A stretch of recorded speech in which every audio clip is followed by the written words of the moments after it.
Capítulo 20. A destruição da Assíria é um símbolo da destruição dos iníquos na segunda vinda. Poucas pessoas restarão após o retorno do Senhor. Os remanescentes de Jacó retornarão naquele dia. Comparar com Isaías 10, aproximadamente 559 a 545 a.C. Ai dos que decretam leis injustas e que escrevem perversidades por eles prescritas, para apartar do juízo os necessitados e tirar o direito aos pobres de meu povo, para que as viúvas sejam sua presa e para roubarem os órfãos. E o que fareis vós no dia da visitação e na desolação que há de vir de longe? A quem recorrereis para obter socorro, e onde deixareis vossa glória? Sem mim, eles se abaterão entre os presos e cairão entre os mortos. Com tudo isto, a sua ira não se aplacou, mas ainda está estendida a sua mão. Ó Assírio, vara da minha ira, e a sua indignação é o cajado em sua mão.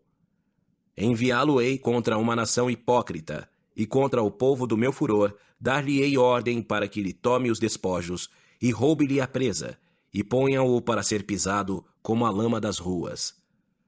Não obstante, tal não é o seu desígnio, nem o seu coração assim o imagina.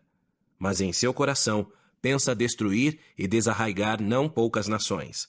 Pois diz, não são reis todos os meus príncipes? Não é Calno como Carquemes? Não é Amate como Arpade? Não é Samaria como Damasco? Assim como minha mão fundou os reinos dos ídolos, cujas imagens de escultura eram melhores do que as de Jerusalém e de Samaria. Como fiz a Samaria e aos seus ídolos, não o farei igualmente a Jerusalém e aos seus ídolos? Portanto, há de acontecer que, havendo o Senhor terminado toda a sua obra no Monte Sião e em Jerusalém, castigarei o fruto do arrogante coração do rei da Assíria e a glória de sua altivez. Pois ele diz, com a força da minha mão e com a minha sabedoria fiz essas coisas, porque sou prudente, e removi as fronteiras dos povos e roubei os seus tesouros, e como homem valente derrubei seus habitantes. E minha mão achou as riquezas dos povos como a um ninho, e como se ajuntam os ovos abandonados, assim ajuntei eu toda a terra, e não houve quem movesse a asa, ou abrisse a boca, ou piasse. Gloriar-se-á o machado contra quem corta com ele? Engrandecer-se-á a serra contra quem puxa por ela? Como se a vara se movesse contra os que a levantam, ou o bordão se levantasse como se não fora lenho. Portanto, o Senhor dos exércitos, enviará magreza entre seus gordos, e debaixo de sua glória ele acenderá uma chama, como chama de fogo. E a luz de Israel virá a ser como fogo, e o seu santo como labareda.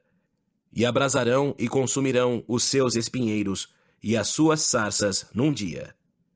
E consumirá a glória da sua floresta e do seu campo fértil, tanto alma como corpo, e será como quando desmaia um porta-estandarte.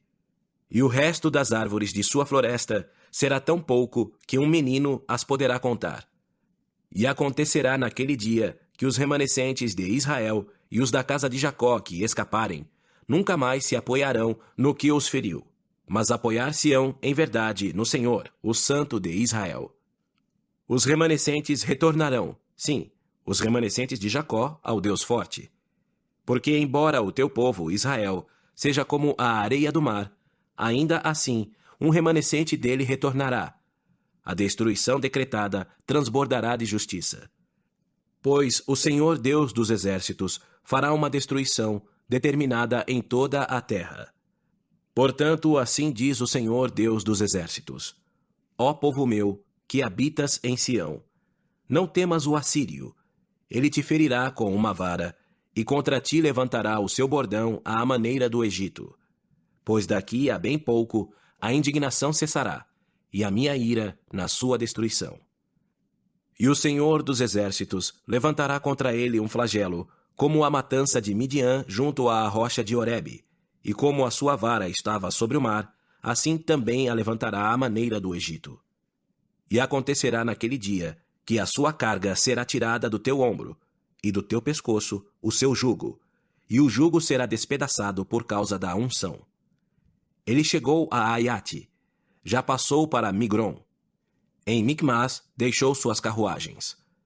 Ultrapassaram o caminho. Alojaram-se em Geba. Ramá teme, Gibeá de Saul fugiu. Alça a voz, ó filha de Galim. Faze-a ouvir até Laís, ó pobre Anatote. Madmena foi removida. Os habitantes de Gebim unem-se para fugir. Ainda permanecerá ele nesse dia em Nobe. Levantará a mão contra o monte da filha de Sião, o outeiro de Jerusalém.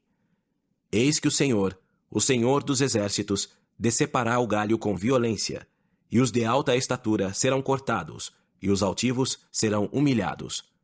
E cortará com ferro os emaranhados das florestas, e o Líbano cairá pela mão de um poderoso.